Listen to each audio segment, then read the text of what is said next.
Hello everyone, Namaste. Welcome back to English classes by Babita Gupta. Today we will discuss about transitive verb and intransitive verb. क्या होते हैं उनके बारे में आज हम पढ़ेंगे। और वर्ब क्या होते हैं इनके डिफाइन मैं आपके साथ शेयर कर चुकी हूँ। कितने प्रकार के होते हैं, क्या टाइप्स होते हैं, ये भी मैंने आपके साथ शेयर किया। मेन वर्ब्स के बारे में मैंने अपने पिछले वीडियो में आपके साथ शेयर किया था कि मेन वर्ब क्या होते हैं। अब देखिए जो transitive verb and intransitive verb है वो मेन वर्ब के ही सब टाइप्स हैं, ठीक है ना। ये मेन वर्ब के ही जिस कहते हैं सब पार्ट्स हैं, ये तो पार्ट है। मेन वर्ब को भी टू पार्ट्स में हम डिवाइड कर सकते हैं, transitive verb and intransitive verb. तो चलिए इसको स्टार्ट करने से पहले मैं कहूँगी कि मेरे चैनल को लाइक सब्सक्राइब जरूर कीजिएगा, दूसरों के साथ भी शेयर कीजिएगा, नॉलेज को बांटिएगा, ठीक है। तो स्टार्ट करते हैं हम transitive verb and intransitive verb. देखिए ट्रांजिटिव वर्ब क्या होती है।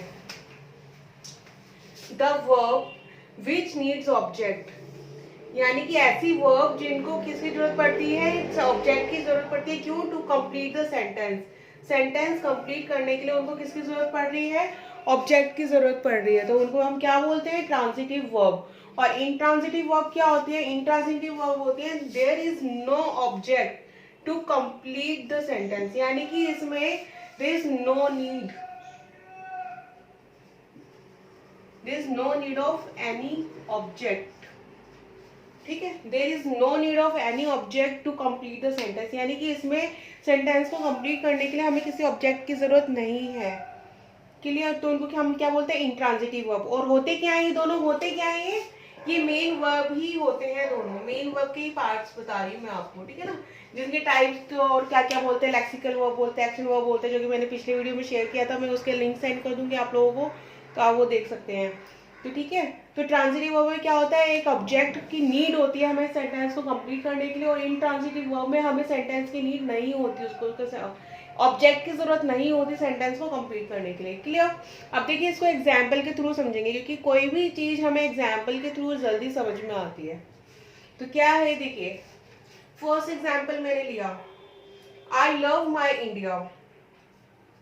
आई लव माई इंडिया यानी कि मैं अपने इंडिया को प्यार करता हूँ। अब देखिए करता हूँ या करती हूँ जो भी है, तो आई लव माई इंडिया। अब इसमें हमें किसको प्यार करते हैं, इंडिया को। तो किसका हमें इसमें आंसर मिला, हाउ। तो ये किसी भी सेंटेंस में जब आपको हाउ का आंसर मिले ना, तो समझ जाना कि वो आपका ट्रांजिटिव वर्ब है। क्लियर? ये इसकी पहचान होती है, कैसे और किसको। इसका अगर आपको आंसर मिल रहा है सेंटेंस में तो दैट इज ट्रांजिटिव वर्ब, अगर आपको वो नहीं मिल रहा है तो वो दैट इज इंट्रांजिटिव वर्ब, जो कि अभी आप नेक्स्ट एग्जांपल्स पढ़ेंगे तो आपको समझ में आ जाएगा। सेकंड एग्जांपल है, ही स्टडीज स्पेनिश, यानी कि वो स्टडीज करता है क्या, स्पेनिश। किसको स्टडी करता है, स्पेनिश को स्टडी करता है वो, है ना। तो किस में भी किसको का आंसर मिल गया ना, कैसे और किसको, ठीक है ना। तो इसका हमें आंसर मिल रहा है, तो इसका मतलब क्या है, ये ट्रांजिटिव वर्ब है, ये भी ट्रांजिटिव वर्ब है। अब इसके बाद थर्ड मेरा example, he at the burger, यानी कि उसने बर्गर खाया। ही एट द बर्गर, अब क्या खाया उसने, किसको खाया, बर्गर को खाया, है ना। ही एट द बर्गर, तो हमें इसका आंसर मिला किसको, कैसे किसको। देखिए मैं बार बार इसको रिपीट कर रही हूँ कि जब आपको हाउ का आंसर मिले, कैसे का आंसर मिले, किसको का आंसर मिले, तो दैट इज ट्रांजिटिव वर्ब। अब देखिए next, she visited the garden.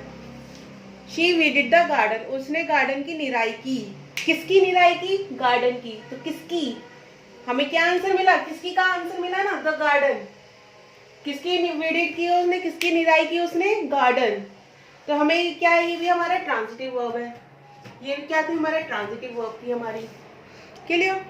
तो ये क्या है, हमारी ट्रांजिटिव, क्योंकि इसमें हमें किसका आंसर मिल रहा है, हाउ, कैसे, किसको, ठीक है।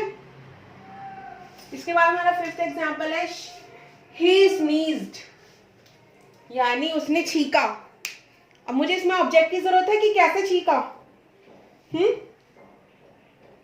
ऑब्जेक्ट की जरूरत नहीं है ना मुझे इसमें। क्यों? क्यों, ये तो कंप्लीट हो रहा है, छींका, मैंने छींक दिया, मुझे उसके रीजन देने की जरूरत थोड़ी ना, कहाँ और कैसे। तो स्नीज्ड हो गया वो, तो ये क्या हो गया, इंट्रांजिटिव वर्ब। क्या हो गया, ये इंट्रांजिटिव वर्ब। इसके बाद में दे रिटर्न। अब देखिए दे रिटर्न, वो लौटे, वह लौटे। वो मतलब वापस लौटे, लोटे वो वाला लोटे नहीं है जो बर्तनों में यूज होता है लोटा, इट इज लोटे, वो वापस लौटे। तो दे रिटर्न, तो इसमें मैं अब देखिए दे रिटर्न, कहाँ तो नहीं पूछा, अगर कहाँ होता तो वो भी मैं अभी आपको आगे बताऊंगी, बट इसमें मुझे किसी ऑब्जेक्ट की जरूरत नहीं है, वो लौट आए ना वापस, दैट्स इनफ। कैसे तो नहीं आया ना ये, तो क्या है ये इंट्रांजिटिव वर्ब है, क्योंकि यहाँ पे मुझे ऑब्जेक्ट की नीड नहीं है। इसके बाद में नेक्स्ट एग्जाम्पल देखिए, I waited for an hour, मैंने वेट किया 1 घंटा, है ना, आई वेटेड, मैंने वेट किया 1 घंटा। कैसे तो किया ये तो नहीं है ना, वेट किया मैंने, कितना किया, मुझे तो इसमें कितना का आंसर मिल रहा है, पर मुझे किसका आंसर चाहिए, हाउ, ये है ना, कैसे, किसका, इसका तो आंसर नहीं मिल रहा ना मुझे, कितने का आंसर मिल रहा है। तो क्या है ये इंट्रांजिटिव वर्ब है। आप मत सोचिएगा कि इसमें फॉर एन आवर लग गया तो ये एक ऑब्जेक्ट हो गया, ये कोई ऑब्जेक्ट नहीं है, ये टाइम है। तो क्या है ये इंट्रांजिटिव वर्ब है। ये मैंने स्पेशली एग्जाम्पल लिए हैं बच्चों को क्लियर करने के लिए। देखिए I waited for an hour, तो ये कोई ऑब्जेक्ट नहीं है, क्लियर। इसके बाद में देखिए next example, they return to home, they return to home यानी कि वो घर वापस लौटे। ये तो मुझे कहाँ का आंसर मिला ना, कहाँ लौटे, घर वापस लौटे। कैसे का आंसर तो मुझे नहीं मिल रहा ना कि कैसे लौटे, कैसे घर वापस आए हैं वो, इसका आंसर नहीं मिला। किसको का आंसर मेरे पास नहीं है, इसमें क्वेश्चन ही नहीं बन रहा। तो क्या है ये दे रिटर्न टू होम, तो इसका मतलब क्या है कि ये हमारा ऑब्जेक्ट नहीं है। दे रिटर्न टू होम, वो घर लौटे, वो वापस लौटे, तो वो क्या है ये, मुझे इसमें कैसे और किसका आंसर नहीं मिल रहा, ठीक है ना, कहाँ का आंसर मिल रहा है, कहाँ की तो मुझे नीड ही नहीं है। तो ये क्या हो गया, ये इंट्रांजिटिव वर्ब।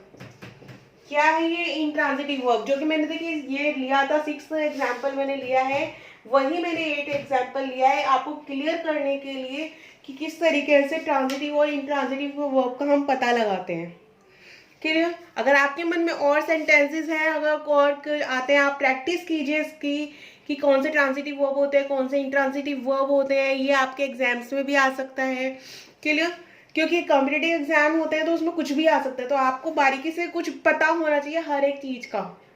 नहीं, मैं जो इंग्लिश की क्लासेस आपके साथ शेयर कर रही हूँ, जो भी मैं नॉलेज शेयर करती हूँ, मैं बिल्कुल बेसिक से नॉलेज शेयर करती हूँ, और मेरी पूरी कोशिश रहती है कि मैं एग्जाम्पल्स के साथ वो शेयर करूँ ताकि बच्चों के माइंड में वो सेट हो जाए, क्लियर। तो आप उसकी प्रैक्टिस कीजिए। आपके मन में अगर कोई डाउट आता है तो पूरा क्लियर, अगर आप कमेंट बॉक्स में लिख भी रहे हैं तो पूरा क्लियर कीजिए कि ये इस पॉइंट, सपोज आपको इस पॉइंट पे प्रॉब्लम है तो आप उसको लिखिए कि इस पॉइंट पे प्रॉब्लम है और आपके अकॉर्डिंग ये पॉइंट ऐसा होना चाहिए या इसमें ऐसा चेंज होना चाहिए, तो आप वो पूरा लिखिए। आधा, अगर आपको अगर कोई डाउट पूछना है तो उसका आधा अधूरा डाउट मत लिखिएगा। तो आप अपना इसका प्रैक्टिस कीजिए। और इसके अलावा भी मैंने इंग्लिश के और वीडियोस जैसे मैंने शेयर किए हुए हैं, आपका नाउन, आर्टिकल्स, प्रोनाउन के सारे टाइप्स मैंने शेयर किए हैं, सेंटेंस के आपके साथ शेयर किया है मैंने, वोकैब आपके साथ शेयर किया है। तो इन सब का आप प्रैक्टिस कीजिए और कोई डाउट आता है तो ज़रूर पूछिएगा कमेंट बॉक्स में, और डिस्क्रिप्शन बॉक्स में मैं कुछ लिंक सेंड कर दूंगी, बट सारे लिंक मैं सेंड नहीं कर सकती हूँ। तो आप मेरे वीडियो सर्च कर सकते हैं, क्लासेस बाय बबीता गुप्ता आप करेंगे तब भी आपको मिल जाएंगे, English classes bye Babita Gupta आप सर्च करेंगे तब भी आपको सारे वीडियोस मिल जाएंगे, हॉक्स एजुकेशनल इंस्टीट्यूट आप सर्च करेंगे तो आपको सारे मेरे वीडियोस मिल जाएंगे। और मेरे चैनल को लाइक सब्सक्राइब ज़रूर कीजिएगा फ्यूचर अपडेट्स पाने के लिए, क्योंकि बहुत ही यूज़फुल मैं वीडियो शेयर करती हूँ।